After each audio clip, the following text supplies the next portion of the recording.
Hello दोस्तों, राम राम। आज की इस वीडियो में आपका अभिनंदन है। दोस्तों, अगर आप भी माता जी के भक्त हैं तो कमेंट में जय माता दी जरूर लिखें। दोस्तों, ऐसे ही वीडियो के लिए आप हमारे चैनल को सब्सक्राइब जरूर करें। दोस्तों, हमारे हिंदू धर्म में देवी के अनेक स्वरूप कहे गए हैं, जिसमें वृक्षों को भी मां देवी के स्वरूप कहा जाता है।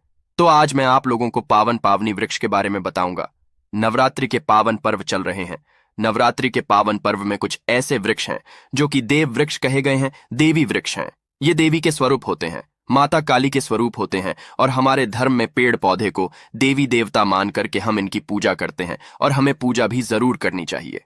साइंस भी कहता है पेड़ पौधे मनुष्यों को फ्री में प्राणवायु प्रदान करते हैं, और पेड़ पौधे हमें ऑक्सीजन देते हैं, और हमारे जो कार्बन डाइऑक्साइड होता है उसे ग्रहण करके सभी ताराज के जितने भी नकारात्मक चीज होते हैं उसे अपने अंदर में स्वयं सोख लेता है और हमें ताजगी प्रदान करते हैं।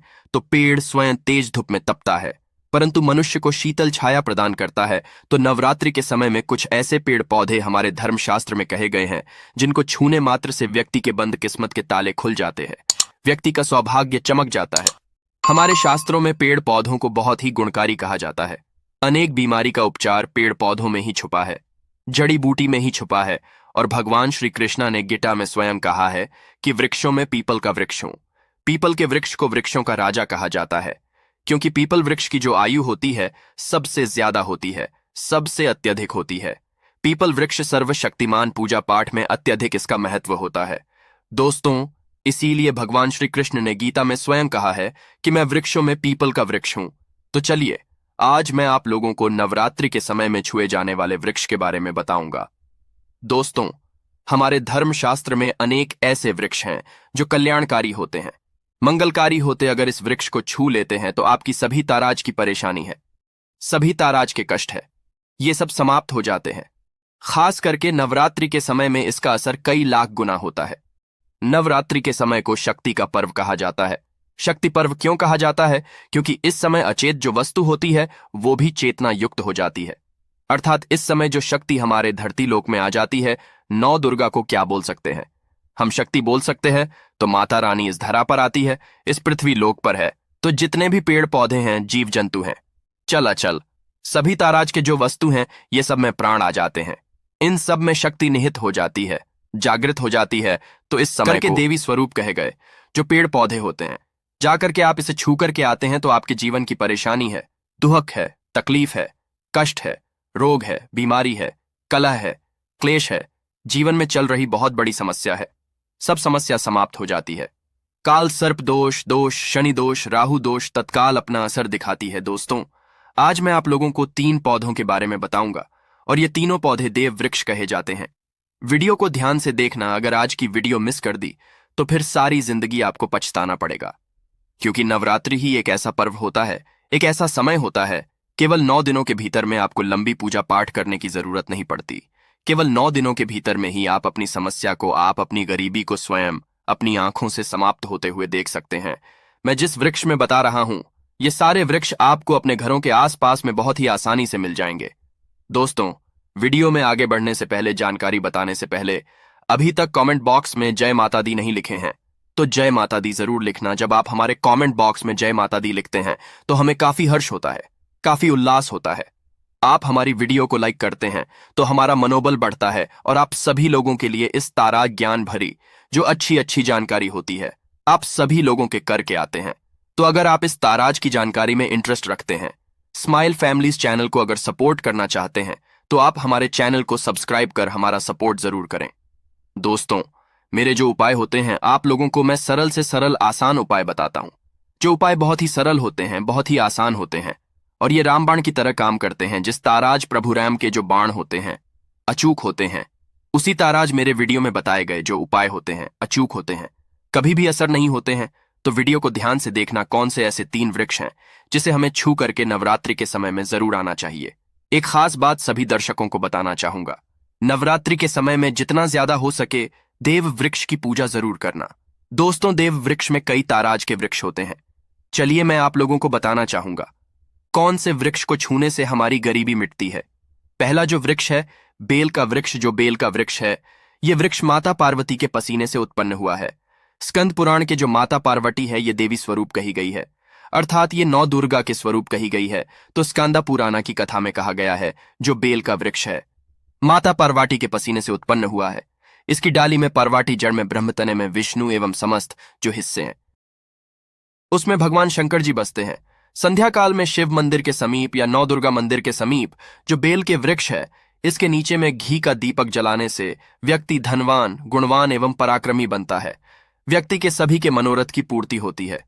हमारे धर्मशास्त्र ये भी कहते हैं, नवरात्रि के समय में अगर कोई भी व्यक्ति, जी हाँ, नवरात्रि के समय में अगर कोई भी व्यक्ति बेल के वृक्ष को माता नौ दुर्गा का ध्यान करते हुए 7 बार छू करके आ जाते हैं, तो ऐसे व्यक्ति की तत्काल, अगर उपवास व्रत रखा है, ध्यान से सुनिएगा, जो लोग उपवास व्रत रखे हैं, ऐसे व्यक्ति की थकान, सुस्ती तत्काल चली जाती है। ध्यान से सुनिए, जो व्यक्ति उपवास रखे हैं, व्रत रखे हैं, ऐसे व्यक्ति को के समय में जितना ज्यादा हो सके संध्या काल में बेल के वृक्ष को जरूर छूना चाहिए। केवल आप ज्यादा नहीं छू सकते तो 7 बार छू करके जरूर आ जाना और बेल वृक्ष के नीचे में घी का दीपक जरूर जला देना। दोस्तों, घी का दीपक जलाते हैं तो इसके क्या फायदे मिलते हैं, ये भी इस वीडियो में बताऊंगा। मैं सारी जानकारी इस वीडियो में विस्तार से बता रहा हूं, इसलिए आज की वीडियो थोड़ी बड़ी बन सकती है। हो सकता है 15 मिनट की वीडियो बन जाए, परंतु अपना पूरा समय ना देना, क्योंकि जब हम उपवास व्रत रखते हैं तो हमारे शरीर में काफी थकान आ जाती है, हमारे शरीर में ऊर्जा की कमी होने लगती है। हालांकि हमें अध्यात्म ऊर्जा प्राप्त होती है, परंतु हमारे शरीर में ऊर्जा की कमी होने लगती है।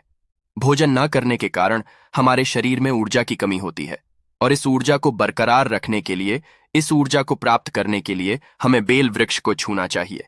दोस्तों, अनेक संत महात्माओं ने बेल वृक्ष के पत्ते को खा करके तपस्या की है एवं कई तारा सिद्धियां हासिल की है।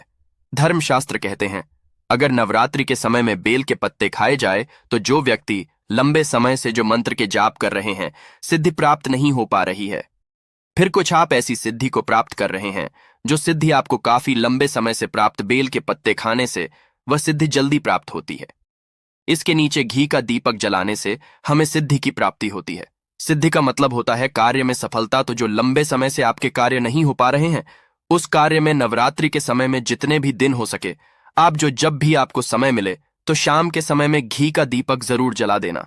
और अगर कोई भी व्यक्ति नवरात्रि के समय में, सुनिए, अगर कोई भी व्यक्ति नवरात्रि के समय में अगर बेल वृक्ष की जड़ में दूध चढ़ाते हैं तो सभी ताराज के व्याधि दूर होती है। अगर सिंदूर युक्त गंगा जल चढ़ाते हैं तो व्यक्ति की गरीबी मिटती है। अगर तिल चढ़ाते हैं बेल वृक्ष के जड़ में तो सौभाग्य की प्राप्ति होती है। और अगर बेल वृक्ष के तीनों पत्तों में दोस्तों त्रिदेवी कही गई है, जैसे कि महाकाली, महालक्ष्मी, महासरस्वती, तो अगर बेल के जो 3 पत्ते हैं महालक्ष्मी, महाकाली, महासरस्वती के स्वरूप कहे गए हैं, तो बेल के अगर तीनों पत्तों में एम, दूसरे पत्ते में हीरिम और तीसरे पत्ते में क्लीन, तो इस ताराज बेल के तीनों पत्ते में लिखकर कि अगर मां नौ दुर्गा को सिंदूर से लिख करके चढ़ाना होता है, सिंदूर से लिख करके चढ़ाया जाए तो तत्काल उसी समय मनोकामना की पूर्ति होती है, कार्य में सफलता मिलती है। कोई लंबे समय से आपकी मनोकामना हो, आप चाहते हैं वो मनोकामना पूर्ण हो जाए, तो ये उपाय जरूर करिएगा दोस्तों। इसकी जड़ में ध्यान से सुनिए, नवरात्रि के समय में इसकी जड़ में अगर तांबे की कोई भी रिंग होती है, जिसे हम एक ताराज के तांबे की जो धातु है ये मंगल से जुड़ी हुई होती है, तो अगर नवरात्रि के समय में इसकी जड़ में तांबे की जो रिंग होती है, अंगूठी होती है, अगर आप 4 अंगुल खन करके दबा करके आ जाते हैं, नवरात्रि भर इसे दबे रहने देना है। इसके बाद अगर पहन लेते हैं तो वह जागृत हो जाती है, क्योंकि जो बेल के वृक्ष है स्वयं जागृत कहे गए हैं। और नवरात्रि के समय में इसकी जो आवरा होती है, इसकी जो ऊर्जा होती है, अत्यधिक बढ़ जाती है। फिर अगर आप इस ताराज की अंगूठी को पहनते हैं तो कभी भी आपको रक्त संबंधी समस्या नहीं आती, शनि का दोष नहीं सताता, राहु की पीड़ा नहीं सताती, और नौ दुर्गा की कृपा से सदैव आप सुरक्षित रहते हैं। ऐसे व्यक्ति की कभी भी अकाल मृत्यु नहीं होती। दोस्तों, मैं पौधे के बारे में जो बता रहा हूं वो पौधा भी जान लीजिए। मैं जो दूसरे पौधे के बारे में बता रहा हूं ये शमी का वृक्ष है। शमी के वृक्ष को जगदम्बा के स्वरूप कहा गया है। जो शमी के वृक्ष है ये स्वयं जगदम्बा के स्वरूप है। इस पर स्वयं मां जगदम्बा स्वयं साक्षात विराजमान रहती है। और कोई भी व्यक्ति अगर संध्या काल में नवरात्रि के समय में इसके नीचे में धूप दीप जलाता है, धुआं दिखाता है, तो उनकी सभी ताराज की परेशानी दूर होती है। धर्मशास्त्र कहते हैं, अगर कोई भी नवरात्रि के पूरे समय में हो सके, अगर आप एक दिन भी करना चाहते हैं तो आप ये उपाय एक दिन भी कर सकते हैं। पंचमी या सप्तमी के दिन कर सकते हैं। तो हमारे धर्मशास्त्र में कहा गया है, अगर नवरात्रि के समय में लाल चूड़ी अगर कोई भी व्यक्ति मनोकामना बोलते हुए शनि के वृक्ष में बंधे तो वह मनोकामना की पूर्ति होती है। लाल चूड़ी अगर कोई भी महिला जा करके बांधती है तो उन्हें सौभाग्य की प्राप्ति होती है। उनके पति की कभी भी अकाल मृत्यु नहीं होती। इसकी जड़ में सिंदूर डालने से व्यक्ति को आरोग्य की प्राप्ति होती है। जो लोग लंबे समय से बीमार पड़े हैं, ऐसे व्यक्ति के जो घर में रहने वाले सदस्य हैं, वो लोग जो बीमार पड़े हैं, उनके शरीर से 7 बार सिंदूर को उतारा करके शमी की जड़ में डाल सकते हैं तो उनके रोग जल्दी ठीक हो जाएंगे। जो लोग लंबे समय से बीमार पड़े हैं, या फिर आप बीमारी से बचना चाहते हैं, निरोग रहना चाहते हैं, तो इसकी जड़ में सिंदूर जरूर डालें। मनोकामना पूर्ति करने के लिए मैं एक मंत्र बता रहा हूं। इस मंत्र को हुए शमी के वृक्ष को छूना है। इस मंत्र को बोलते हुए शमी के वृक्ष को छूना है। आप तत्काल नवरात्रि के समय में इसका रिजल्ट देखना। जैसे ही नवरात्रि समाप्त होगा, आपकी जो मनोकामना है उसकी पूर्ति हो जाएगी। आपकी जो दरिद्रता है वो दरिद्रता समाप्त हो जाएगी। तो मंत्र कौन सा है तो आपको बोलना है, मम मनोरथ पूरे मम दरिद्रा नाश्य। ये मंत्र आपको बोलना है। ये मंत्र बोलते हुए शमी के वृक्ष को छूना है। सभी ताराज के आपके मनोरथ की पूर्ति होगी। जो दरिद्रता है, दरिद्रता समाप्त हो जाएगी, छू मंत्र हो जाएगी। ये आपको छूते हुए बोलना है। आप चाहते हो तो नवरात्रि के समय में मौली धागे भी शामी के वृक्ष पर बांध सकते हो। अधिकतर लोग मौली धागे बांधते हैं। मौली धागे बांधने से माता रानी आपसे बंध जाती है। दोस्तों, कहने का मतलब है कि माता रानी आजीवन आपका साथ देती है, आपके हर कदम में मार्गदर्शन करती है। इसकी जड़ की मिट्टी ला करके ध्यान से सुनिए। नवरात्रि के समय में अगर आप जो है 9 दुर्गा के कर पा रहे हैं, व्रत नहीं कर पा रहे हैं किसी कारणवश, तो केवल इसकी जड़ की मिट्टी ला करके नवरात्रि के समय में स्नान करने से व्यक्ति का भाग्य उदय हो जाता है। व्यक्ति का भाग्य चमक जाता है। व्यक्ति की जो फूटी किस्मत होती है वो भी चमक जाती है। आप में से अधिकतर लोग बोलते हैं ना कि गुरुजी, हमसे लक्ष्मी नाराज हो चुकी है, लक्ष्मी हमारे घर में आना ही बंद कर चुकी है। तो आप चाहते हैं कि लक्ष्मी की कृपा प्राप्त हो जाए, तो नित्य नवरात्रि के समय में इसकी मिट्टी को ला करके नवरात्रि के समय में स्नान करना शुरू कर दीजिए। नहाने वाले पानी करके स्नान करना शुरू कर दीजिए। आपके शरीर से दोष दूर हो जाएंगे। आपके शरीर से किसी भी ताराज की पीड़ा है, नकारात्मक शक्ति आपके शरीर में प्रवेश कर गई है, वो भी समाप्त हो जाएगी। दोस्तों, तीसरे क्रम में मैं जिस वृक्ष के बारे में बता रहा हूं मित्रों, इस वृक्ष को देव वृक्ष भी कहा जाता है। जो तीसरा वृक्ष है वो है परिजात का वृक्ष। परिजात का वृक्ष समुद्र मंथन से उत्पन्न हुआ था और यह देवराज इंद्र के नंदनवन में स्थापित किया गया था। परिजात वृक्ष भगवान कृष्ण ने मानव जन कल्याण के लिए धरती लोक पर लाए थे। जो पारिजात का वृक्ष है, इसे भी लक्ष्मी का स्वरूप कहा गया है, क्योंकि माता लक्ष्मी भी समुद्र से उत्पन्न हुई है और परिजात के वृक्ष भी समुद्र से उत्पन्न हुआ। इस नाते ये माता लक्ष्मी की बहन कही जाती है।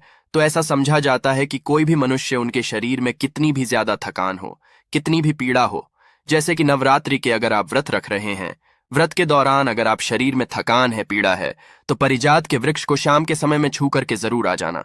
आप चाहते हो तो नवरात्रि के किसी भी टाइम में आपको टाइम मिले, उस समय में जाकर इसके वृक्ष को छू सकते हैं। इसके वृक्ष को छूते ही तत्काल शरीर से पीड़ा है, जो थकान है, सुस्ती है, कमजोरी है, वह समाप्त हो जाती है। इस वृक्ष के नीचे में अगर नवरात्रि के समय में घी का दीपक जलाया जाए, चुटकी भर सिंदूर अगर इसकी जड़ में डाला जाए, तो सभी ताराज की मनोकामना की पूर्ति होती है।